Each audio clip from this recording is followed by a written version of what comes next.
I have the great pleasure of hosting Professor Andrew Strominger. So thank you so much for your time and for doing this podcast. Thank you for your interest in my work and science in general. Wonderful. So what first inspired you to study black holes, and how has your perspective on them evolved over time? Well, black holes are a compromise. I wouldn't say that black holes are the things that we understand the least. Mm-hmm. They're bigger mysteries in the universe. Why are we here at all? You know, Yeah.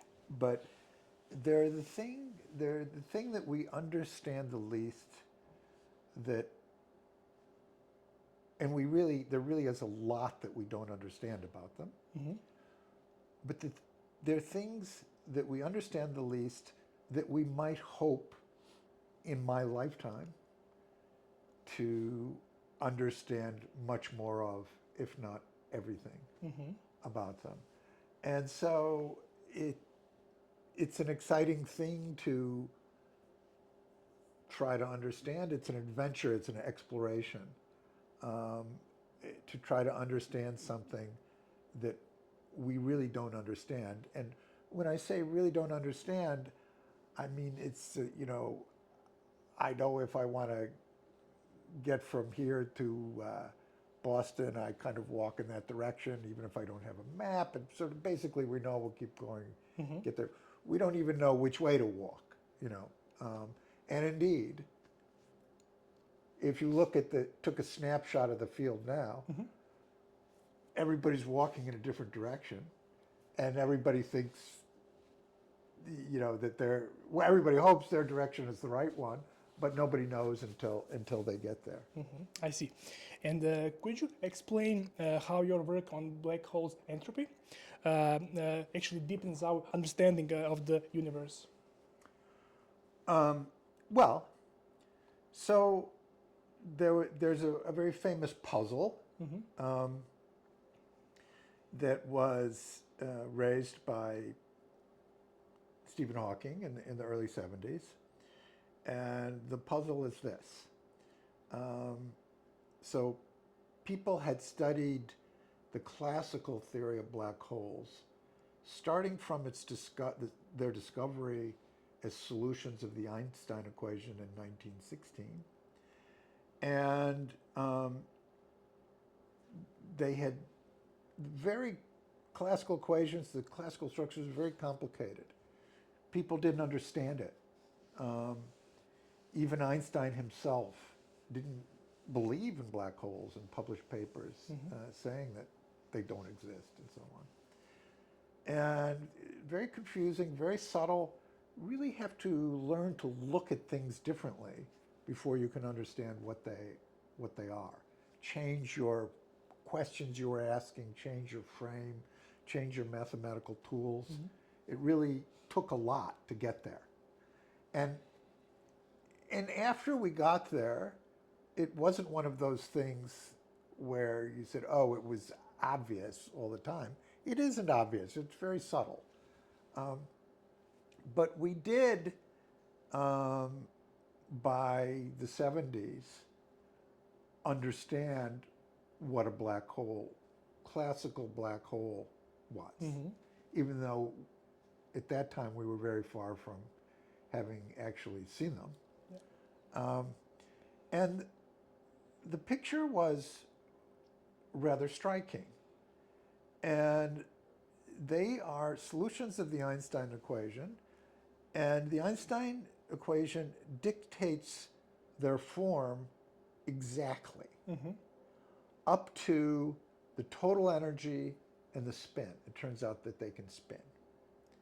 Now, the equations of matter and gravity, they don't dictate the form of a star exactly. Mm-hmm. And, because every star has different fractions of different elements. The little molecules and atoms are moving around in a different way. So every star is different. There are Mm-hmm. billions of them out there. Every single one is different. And not just in terms of their mass and their spin, but in innumerable different ways. Just, just like you and I are, you know, we're both people and we both, you know, about the same size, within 10% and so on, but, you know, the memories in our brain, you know, we're just like very different things. I see. But black holes, I mean, even identical twins are not the same the way a black hole is the same. Every black hole is exactly the same. And this is a very powerful and striking statement. There's never been anything like that in the history of physics. And if you try to make a black hole, and it's very funny because there are many different ways to try to make a black hole. You can throw together two neutron stars. You can throw together, you know, you could throw two neutron star in a shoe. Or you can, you know, I mean, there are many different ways. Yeah. But no matter what you do, at the end of the day, you end up, some stuff will dissipate off to infinity, and at the end of the day, you'll have a lonely, simple object sitting there, the black hole.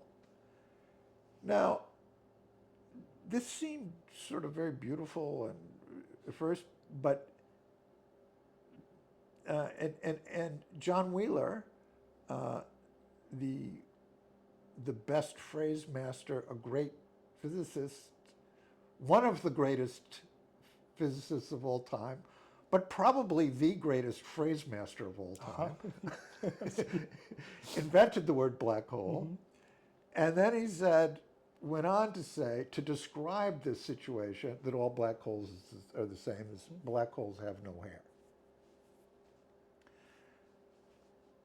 Okay, so then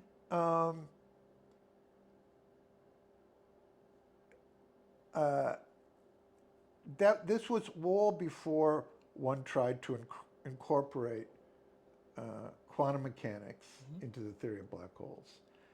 And if quantum mechanics is to be self-consistent, the uncertainty principle must apply to everything. You can't have some things in the universe, because all things exchange mass and energy and they're relative to one another. So you can't have a few uncertain, almost everything being uncertain, and then have black holes be certain objects. Of course. Okay. So now, the definition of a black hole, the mathematical definition of a black hole, is as a region of space-time from which light can't escape. And heuristically, you could say that light can't escape simply because light has energy subject to the gravitational force, and the gravitational force has just gotten too strong. And so there's a region, the horizon, the boundary of the black hole from which light can't escape. Now, in a quantum world, the position of that can't be certain. Okay. The uncertainty principle forbids that. And so what happens is the light trapped inside there, or any other kind of matter, the horizon fluctuates a little bit, and quantum mechanically, light can come out. Now, Stephen Hawking, those are words, but Stephen Hawking wrote down a breathtakingly elegant and beautiful formula for the radiation that comes out of the black hole. It's called Hawking radiation. The formula is engraved on his headstone in Westminster Abbey between Darwin and Newton. It's a very important formula. And just as an anecdote about that formula, nobody's seen this so-called Hawking radiation. Right. We haven't measured it. And just as a sociological statement, I've never heard anybody say, even the skeptics on the blogosphere, I've never heard anybody say, why should we believe Hawking radiation exists if we haven't measured it. Why is that? Because the argument is so simple and so sharp and precise. Right. So now, and it just hardly made any assumptions. It was a little bit of it was kind of a magic trick, really. Now,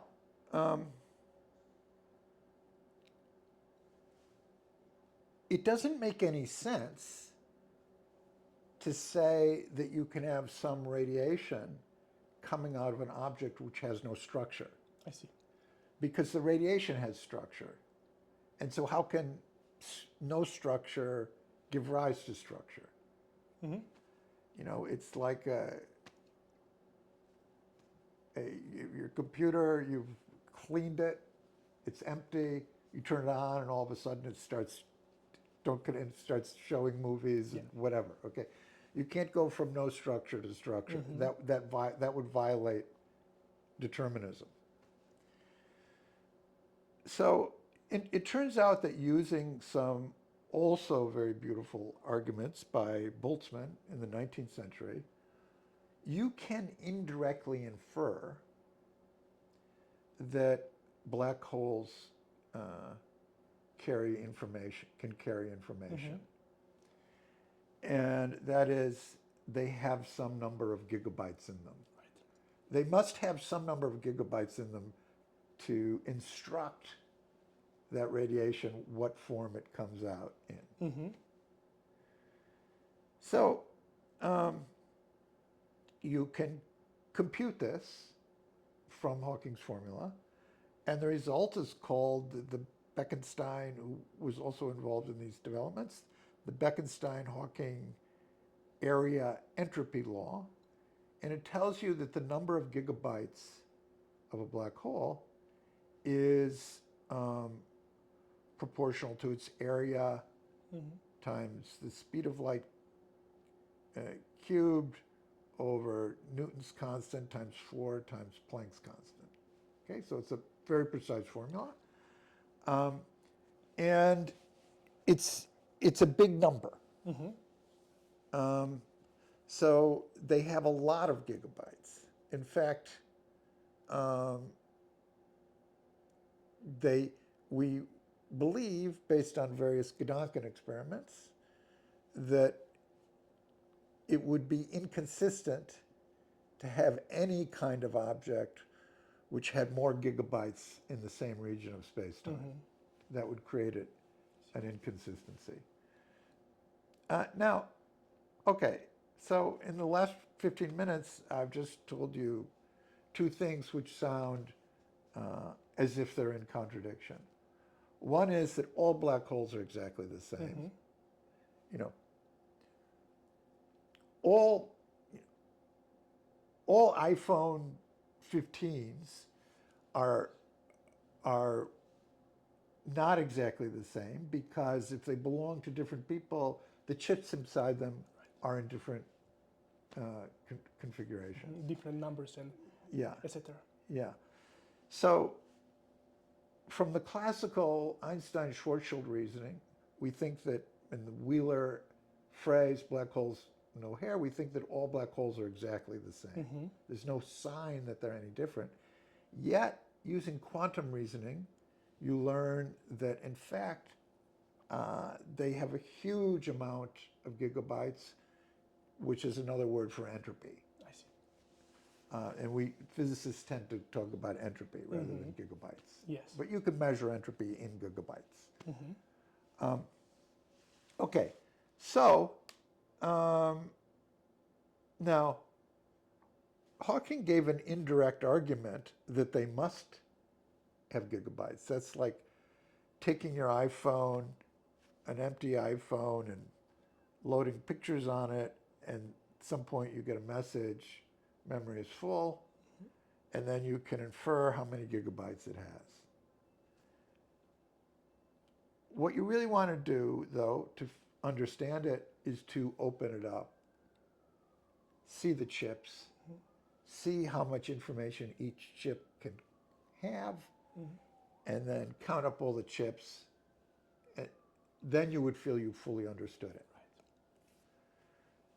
Now, people understood that shortly after, and this bothered me already when I was a graduate student, which was, I was a graduate student, 5-10 years after Hawking wrote his paper, and though surprisingly few people were interested at that time in this question, it was, what I guess they call it a sleeper. It became, the importance of Hawking's observation has grown every year since our understanding of the importance of it has grown every, and that of course is typical of when you do something that's really new. You can do something that's really great, but if it's new and it isn't what people are already thinking about, it may take them a very, very long time, often decades, to understand how important it is. And so the problem is now, on top of this, so one problem would be, how can we tear open the black hole and count the chips? That would be a path forward in answering the question that I brought up at the beginning, understanding the structure of black holes. That's what we'd like to do. So the next kind of chapter in the story, and many people tried to do this, but how? Right. Where do you start? Okay. Then along came string theory. And that was in which I've also been very involved with. And string theory, so it's clearly a quantum phenomena. They're quantum bits. It's a black hole's like a quantum computer, not a classical computer. And so to answer this question, and also the formula has an h bar in it. So we know that somehow for the gigabytes it has an h bar in it, so we know somehow we need to use quantum mechanics. But before string theory, we didn't really have even an example of a theory which contained both gravity and quantum mechanics and was self-consistent. I see. Now, you'd like to have a theory which contains gravity and quantum mechanics, is self-consistent, and can be experimentally shown to describe the real world. That, of course, is the dream. Of course. But if you want just to study the black hole information problem, you can hope to learn something by taking a theory that is just self-consistent. A theory which is not self-consistent, you could get any answer, and you can't do a calculation.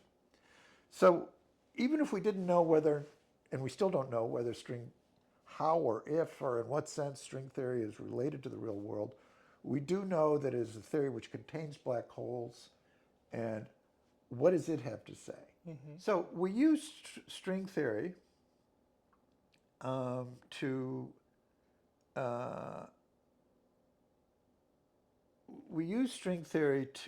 so string theory had to explain this, otherwise it would be inconsistent.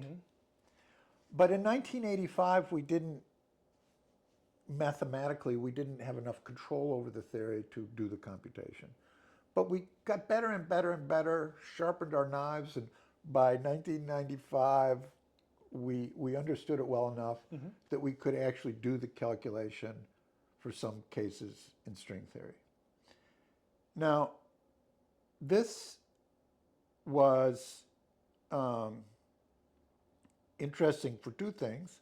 Very strong evidence it leads to the suggestion that there really are quantum chips inside a black hole.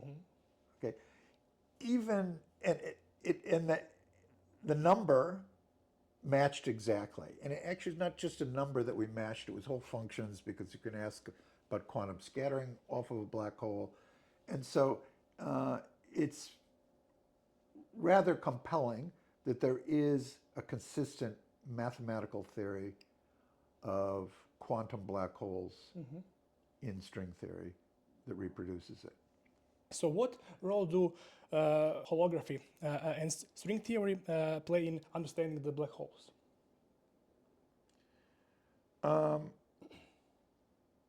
Can I go back to Of where course. we were a minute ago? Of course, sure. So it wasn't a priori obvious that the chips were really there inside the black hole. And many people believed before the work in string theory that that the chips weren't there, and if you throw something in a black hole, it's lost forever, and that there's information is destroyed in the real universe. Information paradox, yeah. Yeah, Stephen Hawking being this, at the time, the strongest proponent of that view. But once it was shown that there was some theory, even if it wasn't the real world, in which there was a consistent way to store the information, people began to shift their view, including Hawking himself. And now most people believe that black holes do store the information, but it's still just, let me phrase it this way. Most people physicists have to bet. And the way that you bet is you have to decide what to work on. And so, you can try to show that information is destroyed, or you can try to see how it's preserved. And if you bet on the wrong side, you're betting your career. Yeah. And almost nobody is betting their career now on the idea that information is destroyed. That doesn't mean it's true. The laws of physics are not, they don't arise democratically. We don't vote, they're there. What are the key open questions we have in black hole thermodynamics? Well, there's plenty of them. Of There's plenty of them. I think that, let me just mention two things, which are, they're related, but we don't understand the kind of black holes that we could, dissect and count the chips, even in string theory, were black holes that carry a lot of charges. And that's different than the Schwarzschild black hole. And there is still no computation of the entropy or the gigabytes of a Schwarzschild black hole, or even for a Kerr, a spinning Kerr black hole. There's some arguments, but what I think the challenge that we need to do now, and this is what I've mostly been doing for the last 10 or 20 years, is we learned a lot from string theory. We learned a lot of, we learned how quantum systems are related to each other, how things could be, the string theory found a trick to avoid this paradox. Whether or not the real world is described by string theory, it might use a similar trick. I see. We only know one trick, and this trick is related to what you were asking me about, the holographic principle. And so what we need to do is to, the way I think of it is, string theory was like a teacher. It gave us some tools, ways of thinking about things. And you you can often use those tools. They don't entail necessarily assuming that string theory, it's a subtle distinction here, but you can use relations, mathematically provable relations that you discovered while thinking about string theory, and there are many such things, without assuming that the world is really made of strings.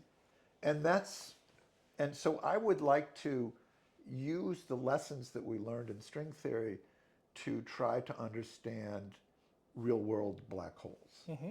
And sorry. had a little bit of some success with very rapidly spinning Kerr black holes. There's some similar structures there. But so I'd like to understand Kerr black holes, short-short black holes, and I'd also like to understand, and we don't know this in string theory, why exactly is it the entropy is always proportional to the area? I see. And do you think there is like a deeper connection between black holes and dark matter or dark energy?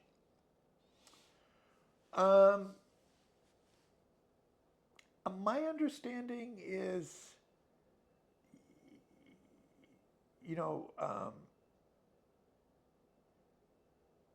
dark matter is a very involved subject. There's a lot of constraints on what kinds of dark matter we could have. Black holes in some mass range, and we might have many different kinds of dark matter. Right. Black holes in some mass range are a candidate for dark matter, and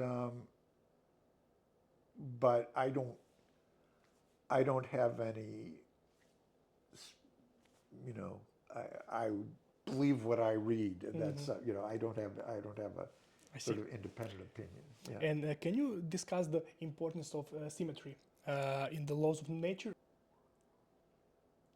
Right. So the real world. Okay, you asked a question which is very close to things I've been thinking about for the last 10 years. So symmetries are a very useful thing. And, if you look around this room, there's lots of stuff. There's a computer over there, coffee cup. We would never hope to get an exact description of this room and everything that's going to happen in it. Now, if you look at the architect's plan who designed this room, it had much more, either plans, there's symmetry along the wall, there's some straight lines there when it's empty. Yeah.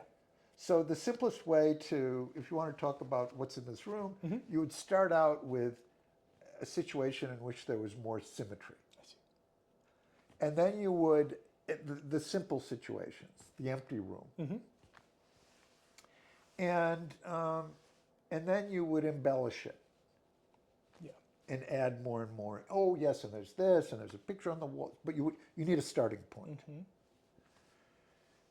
Now, physicists have used this in a very systematic way, but mostly condensed matter physicists. There are many materials out there with many properties. If you want to describe a bowl of soup, that's a little complicated. It's got different ingredients in it, but in some limit, when you heat it up enough and everything, then it becomes a simpler object, and you can describe it around that, or before you started to add other stuff. So the whole subject of physics now, if you take a physics course, what you learn about is the most symmetric situations.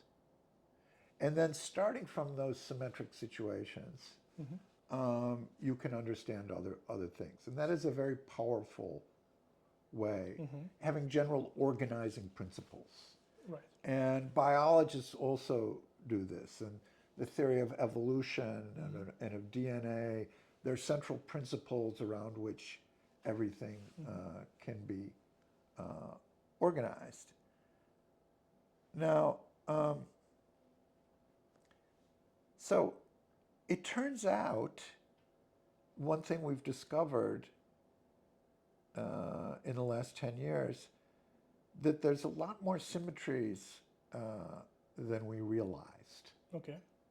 In fact, infinitely many more. Mm-hmm. And these symmetries are related to the fact that these symmetries are related to the fact that if you take a photon, which is a particle of light, it has some angular momentum and it spins. Mm-hmm. It also has some energy. If you put one in this room and you put it what we would say softly, that is, you give it zero energy, it still changes the room. I see. Because it adds some angular momentum. The same statement is true for gravitons. So there's something called soft photons and soft gravitons. And if I do this, I just created infinitely many soft gravitons and soft photons. They have no energy. Mm-hmm. And so these things are all over the place. They're very important. And what's been understood is that their behavior is controlled by symmetries. Now, I think that these symmetries are going to be useful. They're interested in their own right. They're interested for understanding the holographic principle, and which we never got into, but you alluded to. Yeah. And the holographic principle is related to black holes, and they're related to black holes. So we're very a lot of people in the group here and around the world, we're very excited about using these new so-called soft symmetries to learn more about the structure of black holes. Who do you consider like the most influential figures during your academic career? Yeah, I don't really want to answer that question. Okay. And I don't want to answer that question. Of course, Einstein was great, Hrvoje was great, but because I don't think that physics is done by individuals. I think if you remove anyone from, I think that if I hadn't become a physicist, somebody else would have computed the black hole entropy. Okay, maybe I sped it up by 6 months. I think that's giving myself a lot of credit to say I sped it up in 6 months. That's very humble. I'm going to say Einstein probably has the world record, but Hilbert was close. So maybe Einstein, the historical record. Okay, it's a little hard if you go further back in time. I don't know Newton, who would have done that. I don't know. But okay, but Einstein, maybe somebody would have discovered general relativity within 5 years. And Poincaré basically had special relativity. I feel there's some injustice there that his name isn't attached to it. But so taking people, it's a human enterprise. And, I'll be stuck. It's kind of interesting. We need to communicate to make progress. I'll be working on a problem here. I'll be stuck. Some first-year graduate student who doesn't understand very much, and I'll be talking to them. And in the process of explaining it, you'll learn something new. I'll realize, so it's all about the network of theoretical physicists. Yeah, it's not, of course there are great names there, but I don't think anybody is singular. And I think it tends to go the other way, that we give too much credit to I certainly feel, I've gotten my share. Yeah. I see. So what unanswered questions in physics keeps you up at night, and what legacy do you hope to leave in theoretical physics? Well, what legacy? I would like to completely understand the quantum structure of black holes. Okay. And that quantum structure is related to also the quantum structures of cosmological spacetimes, because cosmological spacetimes also have an area entropy law, and they also have some version of Hawking radiation. I mean, I'm pretty greedy. Okay, I would like to understand that. I would like to, and I would also like to understand, even flat space has a horizon, because that's sort of the boundary, the place where light rays go to is a horizon in flat space. I would like to understand their structure. And more generally, I would like to understand how the holographic principle is implemented in its most general form. I see. We understood it very explicitly for black holes, that the holographic principle is there. In other words, that we can understand the quantum description of a black hole that counts the chips as being given by a holographic plate that sits at the horizon of the black hole, roughly speaking. It could be that there's a holographic plate out at infinity, Right. and that you and I are a projection of that holographic plate. This is an idea that what that would mean is we can actually write some equation. We don't know if it's true or not, but we can write some equations that seem to be self-consistent and well-defined. They might be right or wrong, But I mean, it's something that we can sink our teeth into. Is that maybe connected to multiverse theories? Well, if there's a multiverse, it should also be described by a hologram. Yeah, of course. So yeah, yeah. Wonderful. So is there any message for the end for our viewers, maybe, from your side? Well, it's an incredible universe that we live in, full of astounding structures, a big mystery, bigger than what's inside a black hole. Right. Is why we're, as humans, able to understand any of it.